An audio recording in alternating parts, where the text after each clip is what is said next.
Good evening. Flooding is causing severe disruption again across many parts of Britain, with more than 180 flood warnings in force and more heavy rain forecast tonight. The worst affected areas are in the southwest of England, Wales and Scotland. About 40 people have been moved from their homes in Stonehaven in Aberdeenshire after a river burst its banks. There's a severe flood warning for the southwest of England, where there's also been extensive damage and disruption. Andrew Plant sent this report from just outside Exeter. They're tough enough to carry trains, but buckled under the sheer strength of this water. The rocks that support these railway sleepers simply swept away in its path. This main route disappearing under the swollen River Exe and cutting off much of the southwest of England. As soon as this water stops flowing, it's going to take engineers about 48 hours to get that piece of track replaced and then get this main line from Paddington through to Plymouth back up and running. But at the moment, there's nothing they can do. Now, the job now is to stop this water flowing further down the track, and mainly to stop it from reaching that red building behind the bridge there in the background. That's where all the signalling is housed, and if that floods, the line could be out for up to 3 weeks. Rescue workers use booms, giant bags that fill with water, to divert this river back to its natural path.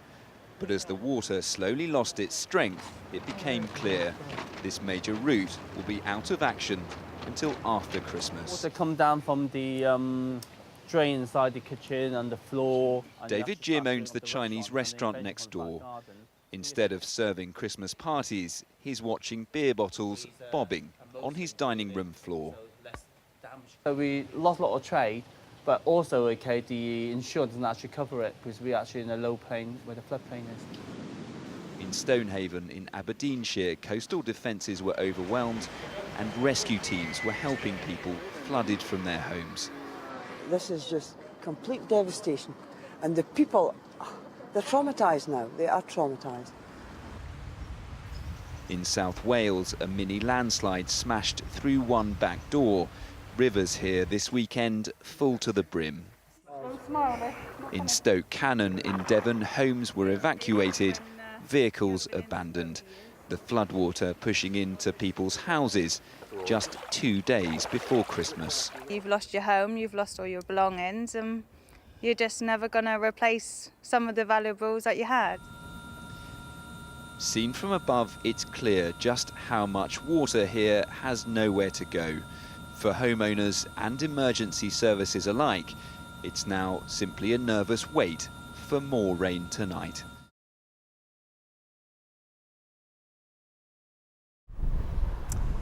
David, the very best estimate for a reduction in bovine TB from this cull is of 16%, and that's over several years. In fact, this entire trial cull is designed to see if it is even possible to kill enough badgers to make that reduction happen. Farmers say it is absolutely necessary. They are desperate to do something about a disease which regularly ravages farms, particularly in this area. But protesters, some of them based here at what's being called Camp Badger, just outside Watchet in Somerset tonight, dispute those figures. They say they will do whatever they can to make sure that this cull doesn't work. And that includes going out for 42 consecutive nights on badger patrol. It's steep. This is going to be steep. 1 o'clock in the morning, this group are checking their map of badger sets and walking through a forest in Somerset looking for signs the badgers here are still alive. You'll have polished sides to the hole, so that shows it's well used. You won't have vegetation growing over the hole or anything like that. This is just one of the groups of anti-cull protesters who are out on badger patrol across Somerset tonight. They're looking for badger sets, any signs of baiting, and also for cages used to trap the badgers too. Earlier in the town of Minehead, around 250 protesters marched through the streets. They say the badger cull is inhumane and won't help fight TB. I'm a scientist, so I look at the evidence and then I make decisions based on evidence, and this is just wrong. This cull will have no impact whatsoever on the TB problem. But many farmers believe it is the only way to tackle TB and blame badgers for spreading the disease. We're operating closed herds.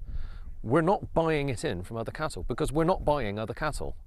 so it must be coming from another source. Police are actively patrolling the cull zones. Marksmen will aim to shoot around 5,000 badgers in parts of Somerset and Gloucestershire, 120 a day on average over this 6-week trial. There's something running under there. Protesters have vowed they'll do anything they lawfully can to stop them from reaching their target.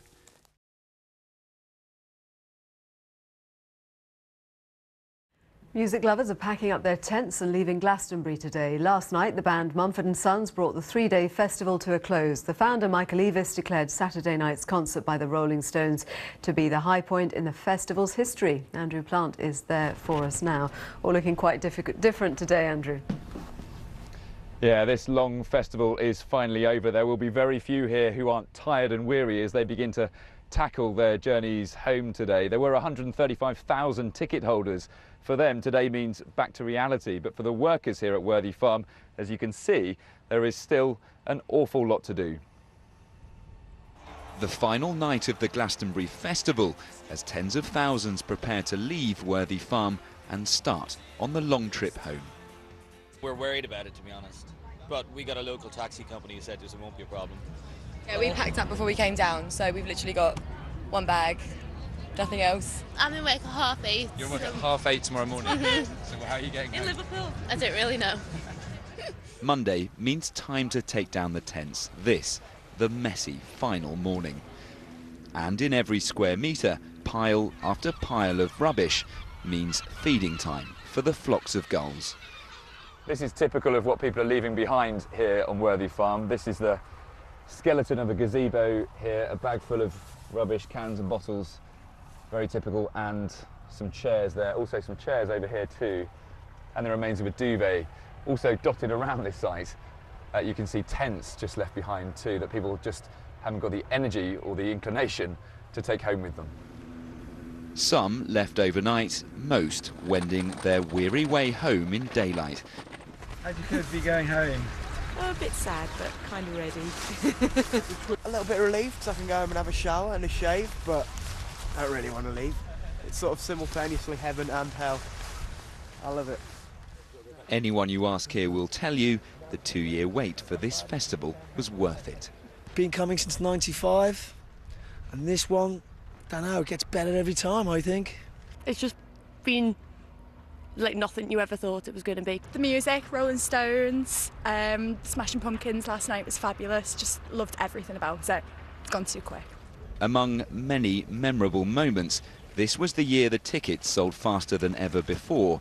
The sunshine stayed out, and the Rolling Stones rocked some of the biggest crowds this festival has ever seen.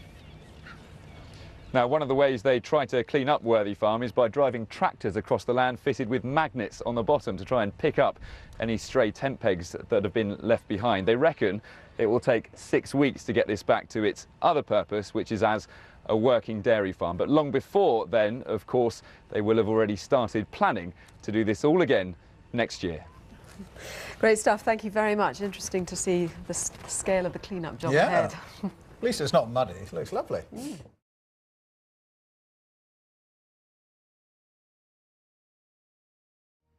Shoppers have been out in force for the Boxing Day sales. Some queued outside stores in London from before midnight on Christmas Day. Analysts say there will be 8% more shoppers this year compared with Boxing Day last year. London's West End alone is expected to see just short of 1.5 million shoppers. And it's not just on the high street. It's thought there will be more than 100 million online purchases today. Our correspondent Andrew Plant is in a shopping centre in Bristol. So how busy has it been there? Well, they started very early here in Bristol too, Fiona. People waiting from around 3 a.m. to try and bag themselves a Boxing Day bargain. And similar scenes across the UK. It is very good news for retailers, of course, who are hoping for a bumper sales season, and not just today, but over the next few days too. No time for a Boxing Day breakfast this morning. These shoppers were hungry for sales, surrounding the doors of Selfridges in London, with many tourists teeming through first, as this morning's bargain hunting began, with some waiting since late on Christmas Day to bag the biggest discounts on designer brands. In Birmingham's Bullring shopping centre, the crowds snaked around the corner, with some shoppers waiting for 6 hours in the cold to be first through the doors. It's fun. We come for the experience, really. We've never done it before. I think most people will get themselves out rather than just sit behind the telly. It's fun and you get a bargain at the end of it. Across the UK, some £2.5 billion could be spent today, more than 500 million of that online. With many stores now starting sales before Christmas, it is still the high streets and shopping centres that make up by far the biggest slice of the Boxing Day sales. I think that when you look at the number of people who are here today, the question you could ask is why aren't they online? I mean, they could be sat in the warmth of their home online, but they choose to come here. And I think that there will always be the benefits of actually shopping in the store. In Cardiff too, shoppers hit the high streets to pick up next year's presents, with retailers seeing the next 7 days as a key spending window, hoping to have their tills ringing more than ever in the post-Christmas spending spree. Andrew Plant, BBC News in Bristol.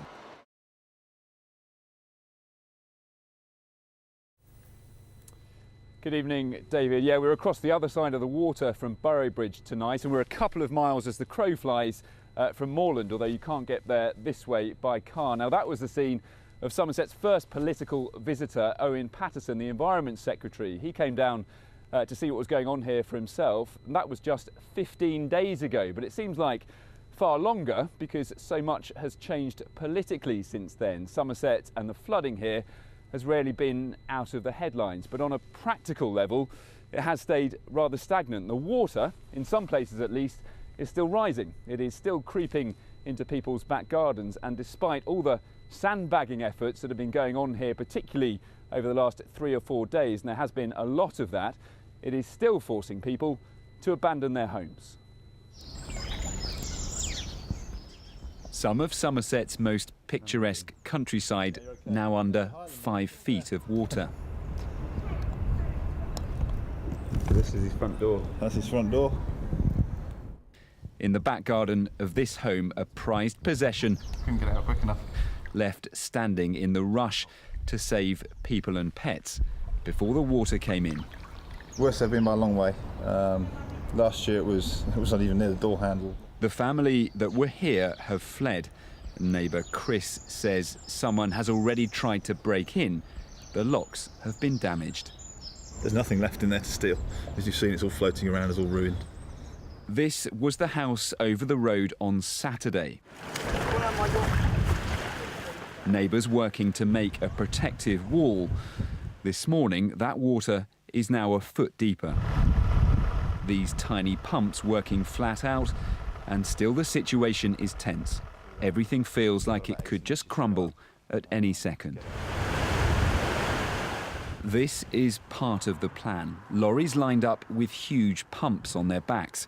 Giant machinery making sure the levels have better weapons to fight this war on water. This is the King's Sedgemoor drain on the edge of Bridgewater in Somerset. You can see just over here they're building a solid platform. That's going to house 8 of those huge pipes we've been seeing over the past few weeks. Now at high tide, when the River Parrett has trouble flowing out to sea, what they'll do is they'll suck up the water off the Somerset levels and they'll blast it out into the Parrett and straight out to sea. What that does is just ease the pressure on the whole system here. A couple came in earlier on today and they needed toothbrushes because they had to leave everything they had. Tea, coffee. Nearby in Bridgewater, the relief effort has supplies. The essentials, the basics, that for many are now simply floating in dirty water. Bridging the water now surrounding Moorland Farm. The only way in means walking the plank. With luck, this defence will be the difference between living at home with water outside every window or having to escape as it finally pours inside. So the question is, when will this water finally start to go down? Well, in fact, on the other side of Boroughbridge, on the levels there is a bit more greenery available. You can see the levels are dropping. But on this side of the Parrett, which runs right through the heart of Boroughbridge, the levels are still rising. And that, I'm told, is because on this side it is more susceptible to rainfall. They reckon it would take 20 days to drain it, and that's without any rain. And this winter, with this relentless rainfall, that's just not happening.